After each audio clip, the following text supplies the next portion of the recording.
ये good morning बच्चों। जैसा कि हमने आपको बताया था पीछे के वीडियो में कि वस्तु की स्थिति के आवासीय विस्थापन में यदि कोई प्रॉब्लम होगा तो एक और तरीके से आपको हम समझाएंगे। तो उसी को मैं समझाना चाह रहा हूँ। तो उसको समझाने के लिए हम एक कांच का सिल्ली लेते हैं।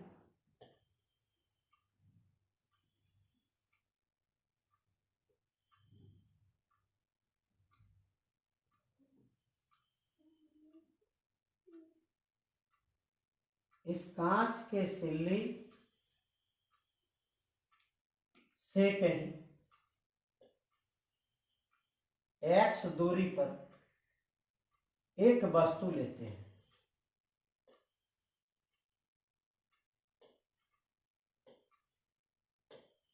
बस जैसे जैसे बोल रहे हैं उसे उसे ध्यान दीजिए। कांच की एक सिल्ली लेते हैं। सिल्ली की मोटाई t है। इसके प्रथम अंतरापृष्ठ, ये फर्स्ट हो गया, ये सेकंड हो गया। इसके प्रथम अंतरापृष्ठ से x दूरी पर एक वस्तु रखी हुई है। इस वस्तु को हम लोग देखना चाहते हैं किस ओर से? इस ओर से देखना चाहते हैं। इस ओर से इसको हम व्यू करना चाहते हैं। अगर हम इस ओर से इसको देखना चाहते हैं तो ये वस्तु कांच, इस वस्तु की जो किरण होगी कांच की सिल्ली से पार करेगी, हमारी आंखों पर पड़ेगी। इधर हवा का माध्यम है। अगर ये हवा का माध्यम है तो इसका अपवर्तनांक कितना हो जाएगा? 1। इधर भी हवा का माध्यम है, इसका अपवर्तनांक कितना हो जाएगा? इसका अपवर्तनांक 1 हो जाएगा। ये कांच है, इस कांच का अपवर्तनांक आपको दिया हुआ है 3/2। इस कांच का अपवर्तनांक कितना है? 3/2 है।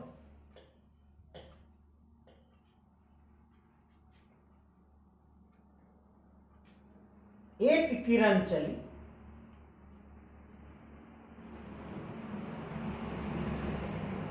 एक किरण चली,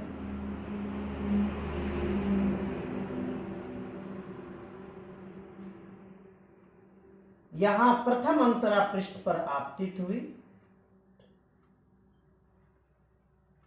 आपतन के बाद या किस माध्यम से किस माध्यम में जाएगा? या सघन माध्यम से विरल माध्यम में जाएगा। इसको लिख देते हैं म्यू जी।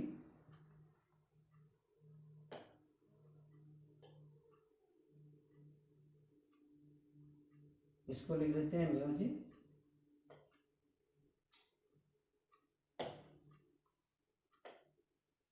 म्यू के पैर में जी। चलिए ठीक समझिए। एक किरण जो है यह इस हवा वाले माध्यम से प्रथम अंतरापृष्ठ पर आपतित हुई। अगर प्रथम अंतरापृष्ठ पर आपतित हुई तो इस पर हम क्या बना देंगे? अभिलंब बना देंगे। तो ये हो गया आपका आपतन कोण। जब ये प्रथम अंतरापृष्ठ पर आपतित होगी तो सघन से विरल से सघन में जाने पर यह क्या होगा? अभिलंब की ओर झुकेगा। अभिलंब की ओर झुकेगा, तब इसको हम काल्पनिक रूप से अगर पीछे की ओर बढ़ाएंगे तो यह यहां पर काटता हुआ प्रतीत होगा। यानी प्रथम अंतरापृष्ठ से जो प्रतिबिंब बन रहा है ये आभासी प्रतिबिंब पीछे में बन रहा है। आभासी प्रतिबिंब।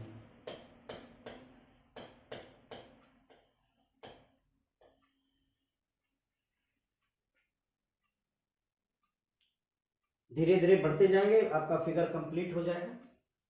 अगर हम प्रथम अंतरा पृष्ठ की चर्चा करें,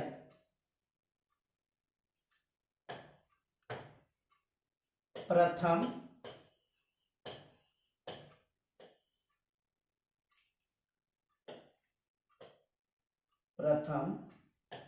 अंतरा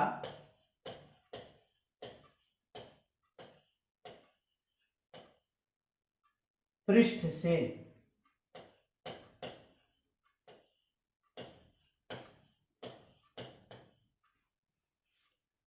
तो इसमें सूत्र वही वाला लगाएंगे, μ2 बाय μ1 इक्वल टू RD बटे AD। चलिए, तो μ2 किसको? आपतित किरण वाले माध्यम को। तो आपतित किरण वाले माध्यम का मान कितना है? 1 है। तो क्या लिखेंगे? 1 बटे μ1 किसको? जो माध्यम है, कौन है? μg बराबर RD। इसकी वास्तविक गहराई इसी प्रथम अंतरा पृष्ठ से लेंगे कितनी दूरी पर? तो x दूरी पर, x बटे AD। क्रॉस मल्टीप्लाई कीजिए, AD equal to μg into x, μg into x, यानी इसके अपवर्तनांक, कांच वाले सघन माध्यम वाले अपवर्तनांक और जो वास्तविक गहराई है, दोनों को गुना कर देंगे तो हमको क्या निकल आएगा? आभासी गहराई निकल आएगा। अब थोड़ा सा हम फिगर गंदा कर रहे हैं, गौर कीजिएगा, पीले कलर से। यहां से जो प्रथम अंतरा पृष्ठ के बीच की दूरी प्राप्त हुई वो कितनी हुई? वो हुई μg इंटू x, ये गुना का चिन्ह है।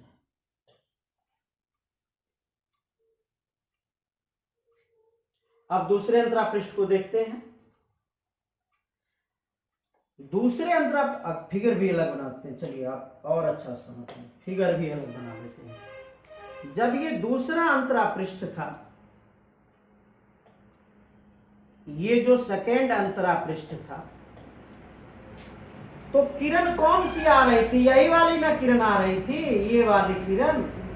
तो ये वाली जो किरण ऐसे आ रही थी, जब ये दूसरी अंतरा पृष्ठ पर आपतित हुआ, अभिलंब बना दें, तो यह कहां से कहां गया? यह सघन से विरल की ओर गया। सघन से विरल की ओर जाएगा तो अभिलंब से दूर हट जाएगा। जब अभिलंब से दूर हटेगा तो हमको तो दिखाई पड़ेगा नहीं, तब इसको क्या करेंगे?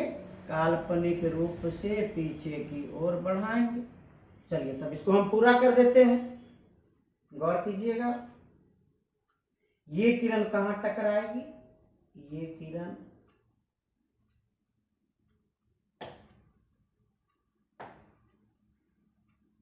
किरण कहीं यहां टकराएगी। यहां पर हम अभिलंब बना लें और टकराने के बाद ये दूर, अभिलंब से दूर हो जाएगी उस फिगर के कारण। अगर इस किरण को पीछे की ओर बढ़ाएं तो कहीं पर या यहां काटता हुआ नजर आएगा, जहां पर हमारा फाइनल इमेज बनेगा। चलिए यहां को देख लें, ये आपका फाइनल इमेज बना। यहां पर ऑब्जेक्ट था और यहां पर पहला वाला इमेज था। तो हम लोग दूसरी फिगर की बात कर रहे हैं। हम लोग जब इस फिगर की बात कर रहे हैं तो आपतित किरण जिस माध्यम में था उसको μ2 और अपवर्तन जिस माध्यम में हो रहा है उसको μ1। तो μ2 by μ1 equal to RD by AD। μ2 μg हो गया आपका, μ1 का मान 1 हो गया आपका। वास्तविक गहराई अब ढूंढना है, तो वास्तविक गहराई आप द्वितीय अंतरा पृष्ठ से ले रहे हैं ना। यहां देखिए, वास्तविक गहराई आप द्वितीय अंतरा पृष्ठ से ले रहे हैं ना। आई का मान द्वितीय अंतरा पृष्ठ से,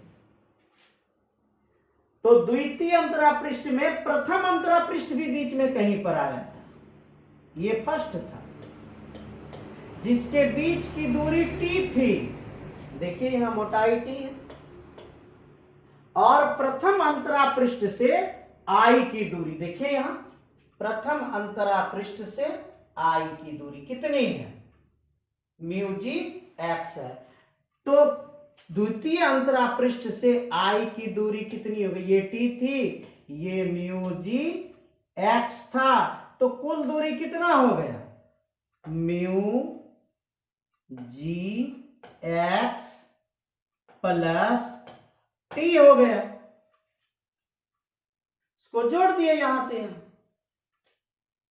बटे एडी, बटे एडी, क्रॉस मल्टीप्लाई कीजिए, 1 से करेंगे तो जो का क्यों रह जाएगा, एडी से एडी यहां आएगा तो μg यहां जाएगा, तो एडी का मान क्या निकला आपका, एडी को कहां ले आएंगे, एडी को यहां ले आएंगे, तो μg कहां चला जाएगा, μg यहां चला जाएगा।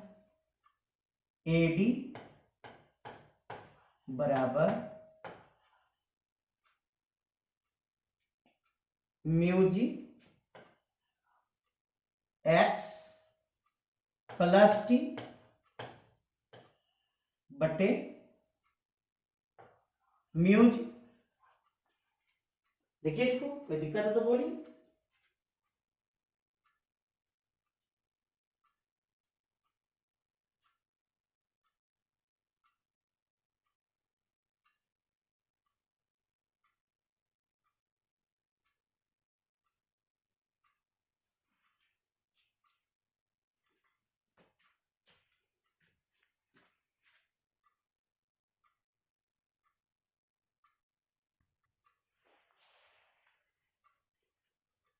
मुझको लगता है आपको कोई दिक्कत होनी नहीं चाहिए।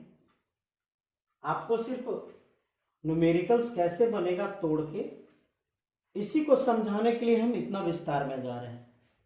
एग्जाम के व्यू से तो हम आपको कल ही पिछले वीडियो में ही आपको बता दिए थे शॉर्ट में कैसे निकालेंगे, लेकिन जो न्यूमेरिकल्स बनेगा उसको कैसे तोड़ के बनाएंगे, इसीलिए हम इसको इतने लंबे में लेकर जा रहे हैं। बस बारीक से पृष्ठ को सिर्फ समझते रहिएगा, अपने आप ये क्लियर हो जाएगा। अब क्या होगा, अब हमको हकीकत में हमको क्या निकालना है, हकीकत में हमको OIF का वैल्यू ज्ञात करना है, यानी विस्थापन कितना, क्वेश्चन क्या, वस्तु की स्थिति में आभासी विस्थापन। फाइनल इमेज हमको यहां बना है, तो यहां से यह कितना दूर इधर खिसक गया, हमको यही ज्ञात करना है। चलिए देखते हैं फिर से। ये जो फिगर था, ये फिगर इस प्रकार से था,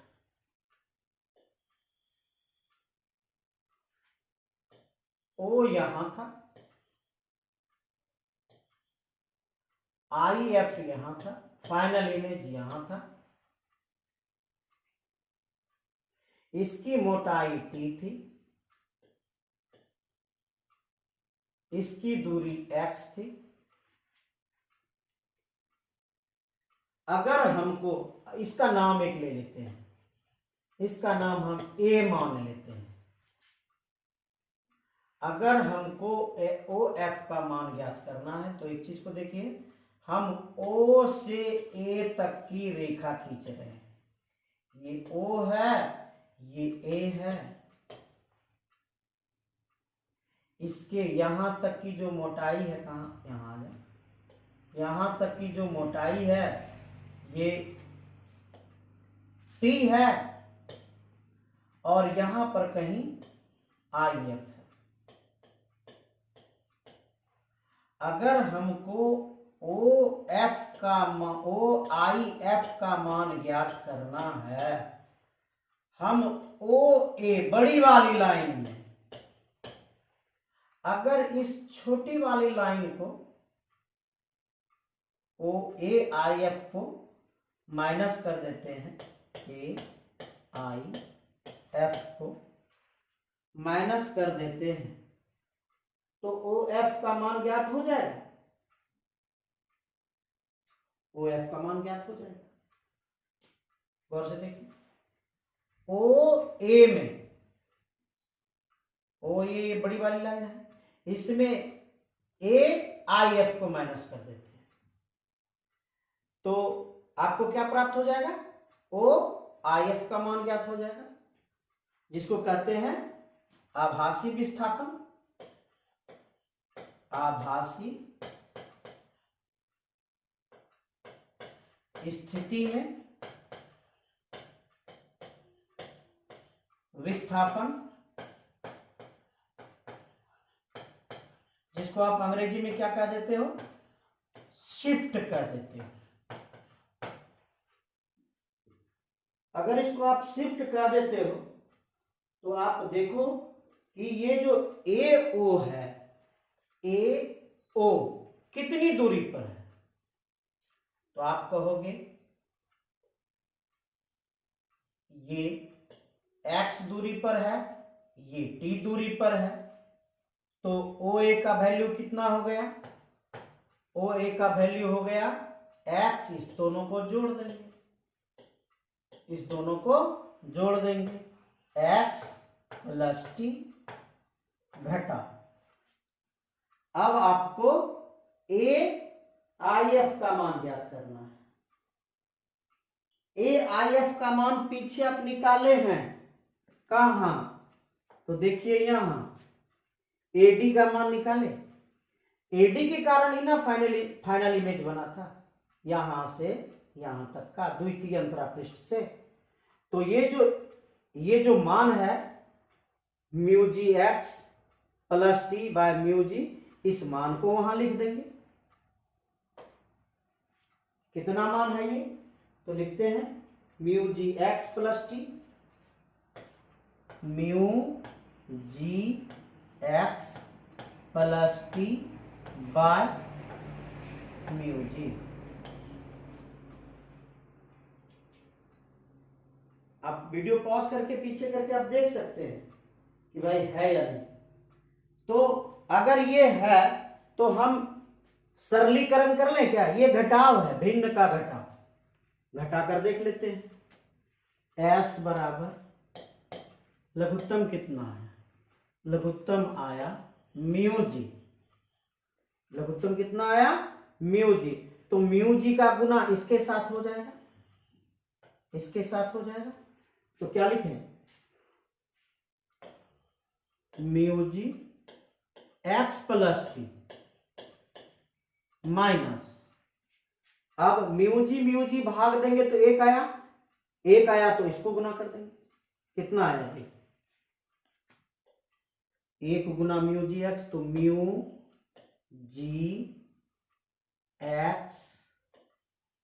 प्लस टी, ब्रैकेट खोल देते हैं, s इक्वल टू, इसका ब्रैकेट खुलेगा तो μgx प्लस μgt, इसका ब्रैकेट खोलते हैं, माइनस में आ जाएगा, माइनस μgx माइनस टी बटे μg। तो μgx कैंसिल हो गया, आपके पास क्या बचा, s बराबर, यहां तो t दिख रहा है दोनों में, इसमें भी है और इसमें भी है, इसको बाहर निकाल लेते हैं, t निकल गया बाहर, अंदर क्या बचा आपका, इसमें बचा μg,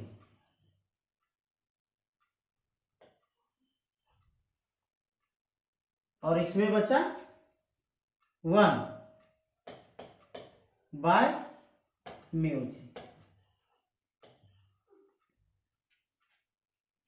s equal to T, अगर दोनों को अलग अलग कर दें mu g by mu minus 1 by mu g. ये कट हो गया, एस इक्वल टू टी, ये हो गया 1 माइनस 1 बाय म्यू जी। ये हमने कांच लिया था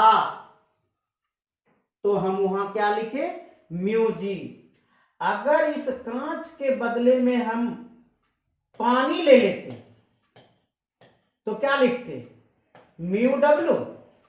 तो सूत्र क्या बन जाता वहां, यहां सूत्र क्या बन जाता, म्यू जी के बदले में म्यू डब्ल्यू। इसका मतलब ये क्या है, ये बीच का माध्यम है। ये क्या है, ये बीच का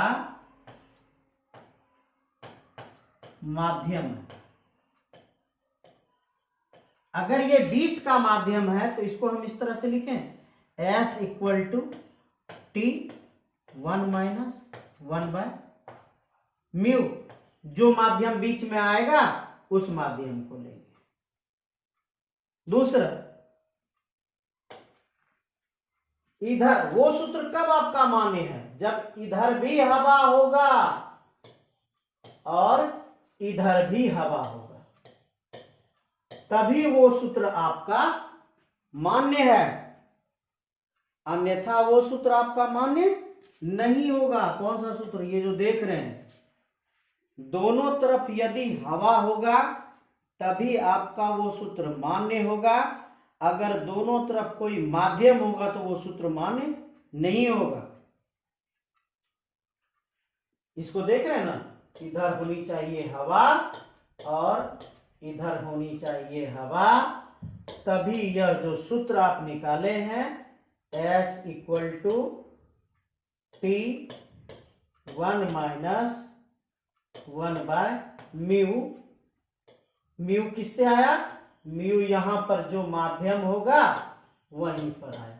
अगर पानी होगा तो पानी डालेंगे, जो भी माध्यम होगा उसी के अपवर्तनांक को यहां पर लिखेंगे। लेकिन दोनों तरफ हवा होनी चाहिए। अगर हवा नहीं होता है, दोनों तरफ कुछ अलग माध्यम है, तो उसके लिए अलग मान निकलेगा, जिसको कि हम अगले वीडियो में आपको बताएंगे।